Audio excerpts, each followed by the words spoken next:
যুব উন্নয়ন ফোরাম কর্তৃক আয়োজিত ৩৬ জুলাই স্মৃতি ফুটবল টুর্নামেন্টের সম্মানিত সভাপতি, সম্মানিত অতিথি বর্গ, সম্মানিত দর্শকবৃন্দ, প্রান্তীয় খেলোয়াড়বৃন্দ, সাংবাদিক বন্ধুগণ, আইন শৃঙ্খলায় নিয়োজিত দায়িত্বশীল ভাইরা, আসসালামু আলাইকুম ওয়া রাহমাতুল্লাহ।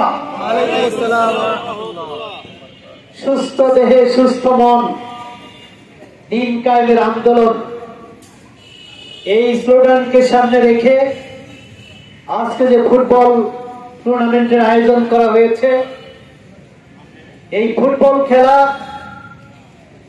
আমাদের জাতির সবচেয়ে একটা জনপ্রিয় খেলা। এটা শুধু খেলা না, দেহকে সুস্থ করার জন্য, মনকে বিকশিত করার জন্য, তারুণ্যকে কর্মক্ষম করার জন্য, দেশ এবং জাতি গঠন করার একটা কর্মক্ষম তারুণ্য নির্ভর জনগোষ্ঠী গড়ে তোলার জন্য এই ফুটবল খেলা একটা নিয়ামক শক্তি। এটা ফুটবল খেলার মাধ্যমে সুস্থ বিনোদন হয়, দেহ গঠন হয়, মন গঠন হয়। যুবকরাই হচ্ছে একটা দেশের সম্পদ। যুবকদের সুস্থ যদি করতে হয়, কর্মক্ষম করতে হয়, শরীর চর্চার কোনো বিকল্প নাই। আর ফুটবল খেলা হচ্ছে সবচেয়ে উত্তম একটা শরীর চর্চা এবং সুস্থ বিনোদন।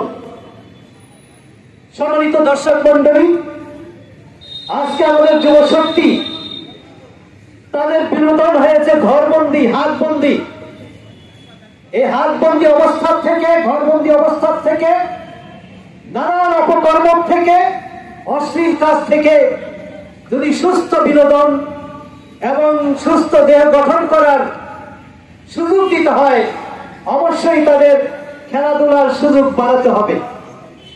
আমরা মানিকগঞ্জ জেলার সকল তরুণ এবং যুবকদের জন্য আমরা উত্তম খেলার মাঠ তৈরি করতে চাই। মানিকগঞ্জ জেলার আনাচে কানাচে এমন খেলার মাঠ তৈরি করতে চাই যে মাঠে আমাদের তরুণরা, আমাদের যুবকরা তাদের দেহকে সুস্থ করার জন্য, মনকে সুন্দর করার জন্য, সুস্থ বিনোদনের জন্য এই খেলার সুযোগ পাবে।